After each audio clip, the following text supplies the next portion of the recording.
Hi everyone! Good evening, I'm back. This is Sam Brusas and welcome back to my YouTube channel. Oh my gosh, this is it guys. Pag-uusapan natin ngayon, back to back ng Pilipinas, hindi nakuha sa Reyna Hispano-Americana. Anong reaction ko dyan? Yan ang tatalakayin natin ngayon. But before anything else, hello Philippines and hello beautiful people, mabuhay. Kamusta kayong lahat? Sana lahat po kayo ay okay at safe ngayong araw na ito. At syempre, kung ako naman ang tatanungin ninyo sa awa naman ng Diyos, okay na okay naman. And then gusto ko rin magpasalamat sa walang sawang tumatangkilik dito sa Mama Sam Vlog.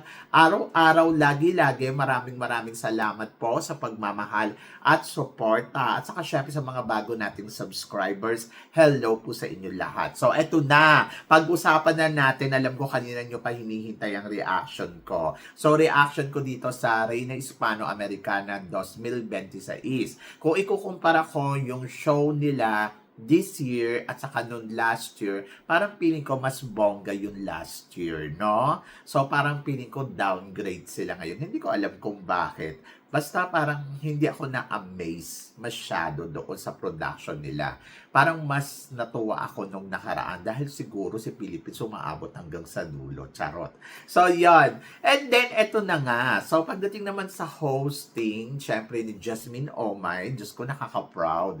Kasi syempre parang, wow, mapapawaw ka talaga kay Jasmine kasi alam niyo si Jasmine dati nag-judge ako sa Tarlac ng Kanlahi yung batch niya. Siya talaga yung winner sa akin hanggang sa na-interview ko yan sa channel ko, hanggang sa ayun nag-uusap kami.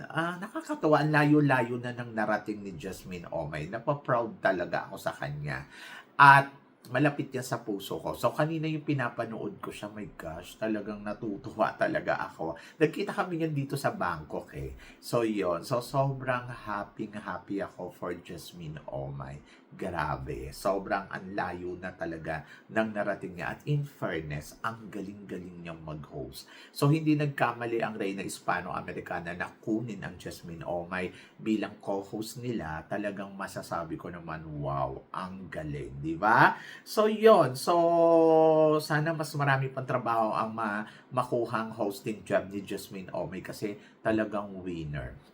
And then, yung co-host naman niya, ayun, okay naman. Mas maganda lang si Jasmine talaga sa kanila, charot.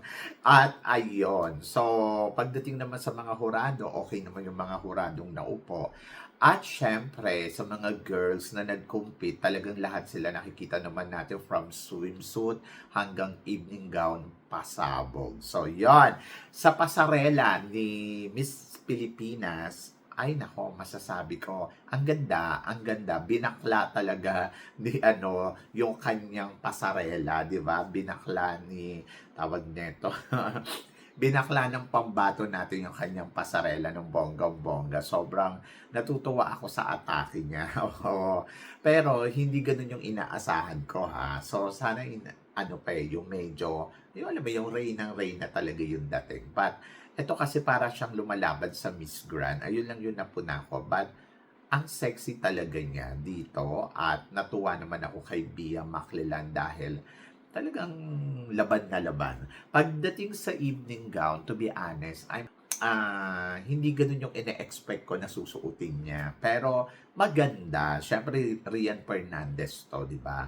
Kaya lang nandoon lang ako na parang hindi siguro yung ganun yung naiisip ko. Kaya isa yun sa mga parang iniisip ko. Kaya siguro hindi na siya nakatungtong pa sa next round. Kasi yung kanyang evening gown, parang nakadistract yung color blue. Tama ba? Oo. So, yun. Ayun lang yung tingin ko. Pero, syempre, nailaban naman ng bonggang-bongga pa rin ni Bea at natuwa naman ako sa execution niya. So, yon. At eto, so syempre inaasahan ko na parang makakalusot talaga siya dito sa top 8 sa totoo lang. Pero ang narating lang ng ating pambato dito sa Reyna ay hanggang top 13. So tingin niyo saan ba nagkulang? At ano ba ang naging problema? Ibinigay naman niya yung best niya. Ginawa naman ng maigi lahat-lahat from swimsuit to evening gown, di ba? So, yon. At then, kahit si Pa naman na inaasahan ko din na pwedeng manalo sa competition ay hindi rin talaga nakalusot sa top 8. So, hindi ko alam kung ano yung dahilan. Pero, kung titignan mo naman yung mga napili nilang top 8, sobrang lakas kasi. Ang lakas din talaga ng mga pambato na pumasok sa top 8, katulad na lang ni Nicaragua. Diyos ko, ang ganda-ganda ni Nicaragua. Venezuela. Si Venezuela, inaasahan ko nga, isa to sa mga pwede ding manalo, pero medyo fifth runner-up yung narating niya. And then si Peru. Si Peru, ay nako, nagagandahan ako kay Peru sa totoo lang. Miss Puerto Rico. Si Puerto Rico, soso lang yung beauty. And then, si Miss Mexico, to be honest, si Puerto Rico, si Mexico, hindi ko naman sila favorite, pero nakikita mo na, ay, ang lakas din talaga ng performance nila. Dominican Republic, ay, naku, walang duda. Oo. At saka, syempre, si Colombia, to be honest, si Colombia, habang nagko-compete sila, nagagandahan ako sa kanya. Sa totoo lang, ang ganda niya sa swimsuit competition. Sobrang reynang-reyna yung dating. And then sabi ko, ay baka Colombia ang manalo. Pero malakas din talaga si Curaçao. Diba? So, yon. At ayun nga, hindi tayo pinalan na makalusot doon sa top 8. Sobrang nalungkot ako kasi parang feeling ko, parang dapat nandoon siya. Kaya lang kasi yung nakita ko si Curaçao na nandoon pa at natitira mo. Sabi ko, ay Curaçao to. So yun. So naiyak si Bea dahil hindi nga siya nakarating doon sa last cut. But wala naman tayong magagawa. It's the decision. Oo, decision yun ng Horado. So medyo talaga mahirap talaga ang back-to-back dito sa Reina Hispano-Americana. Kaya sabi ko, ay, ba't ganun? Oo, ba't parang ang hirap kuhanin ng corona dito, di ba? But happy naman ako dahil syempre, ang reigning queen ay si Diamante. Sobrang maraming spotlight ang ibinigay nila kay Diamante kasi, di ba, parang, ayun, nakita naman natin na talagang ang bongga dahil kumanta pa ang Dia, tapos, ang dami niyang eksena, so parang talagang binigyan siya ng magandang welcoming, di ba? Ano ba 'yon? Magandang farewell, Kaya lang sa gown niya, medyo nahirapan siya maglakad. Parang feeling ko ang bigat. Oo. So, yon. So, medyo sabi ko, ay sana ginawa na lang dito. Yung komportable talaga siya. Yung makakagalaw, makikita yung kanyang yung kanyang body shape, na alam mo yon, yung makakarampa. Kasi 'di ba pag nagbibigay siya ng sash doon sa mga winners, parang natatalisod siya, natatapakan niya. Kahit yung kanyang walk na sobra, ay panalo to kasi nag-Espanyol ang lola mo sa kanyang farewell walk, as in talagang 100% na Espanyol, di ba? And then ayun nga lang, nabitin nga lang siya kasi parang sobrang paulit-ulit na lang siya umiikot doon sa sobrang haba ng kanyang farewell. Pero deserve naman kasi ni Diamante talaga. And then, ayun. So, syempre, ang nanalo ay si Curaçao at ang sumunod sa kanya ay si Colombia. So, akala ko nga si Colombia na talaga yung winner. Tapos, parang sabi ko, I think si Curaçao baka mag-first runner-up. Pero kasi magaling din naman talaga itong si Kimberly, no?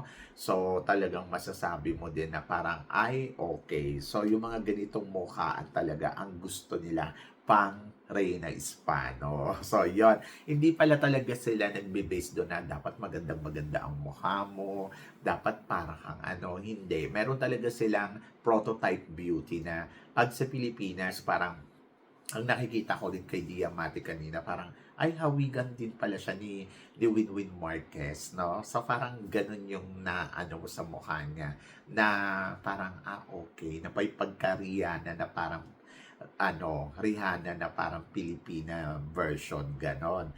And then, sabi ko nga, siguro by next year, baka makuha uli natin yan. Malay mo, sandwich win, di ba? Kaya lang, nalulungkot lang ako para kay Bea Macleland. Kasi nga, parang feeling ko, ginawa kasi ni Bea talaga yung lahat ng kanyang makakaya para mag-penetrate ng bonggang-bongga dito sa Reyna Hispano-Americana. Pero nalungkot ako kasi parang hanggang top 13 lang yung narating niya tapos hindi man lang pumasok doon sa top 8. So, ibig sabihin nun ay hindi sila nai-impress doon sa ipinakita talaga ni Bea.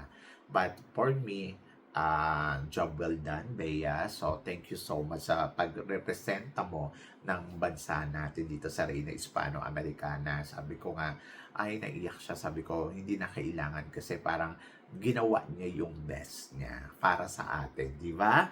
At nakita naman natin na talagang inilaban niya to ng bonggang-bongga. At kahit ako, naniwala ako na kaya niyang manalo ng ng Reyna Hispano-Americana at kaya niyang may uuwi yung back-to-back. Siguro hindi pa time. Malay naman natin, di ba, in the future, makalaban uli si Bea.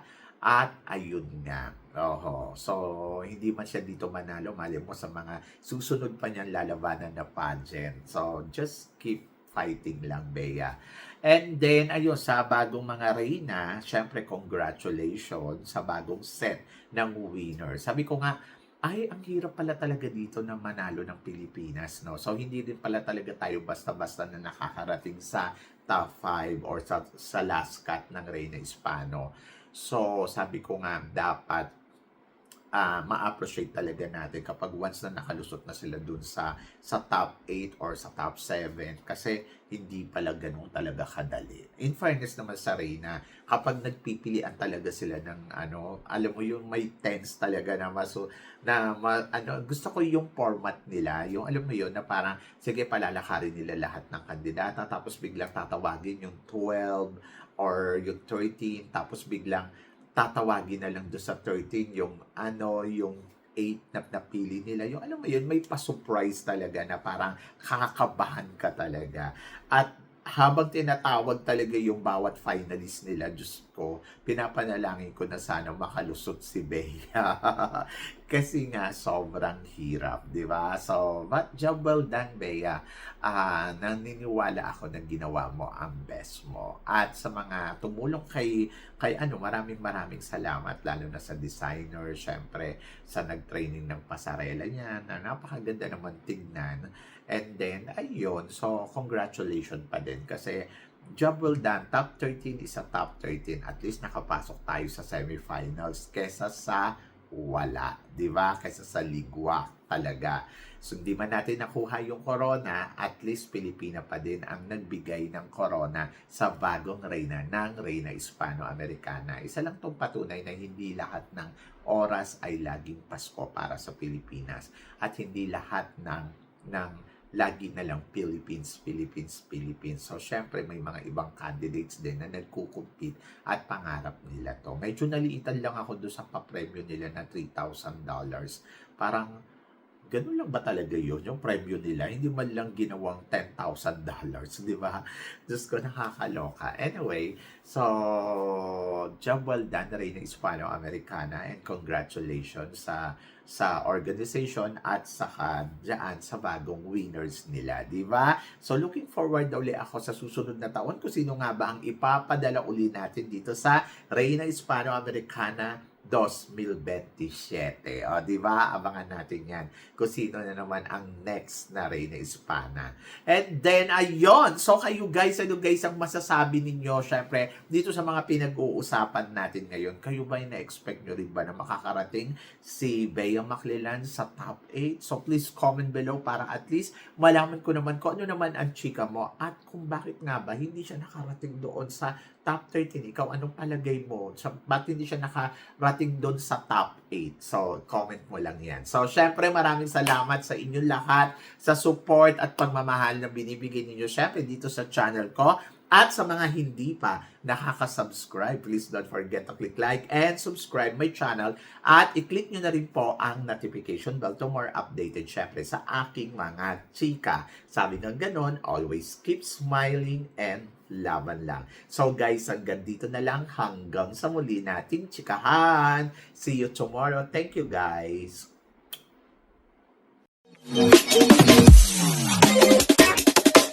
Thank you.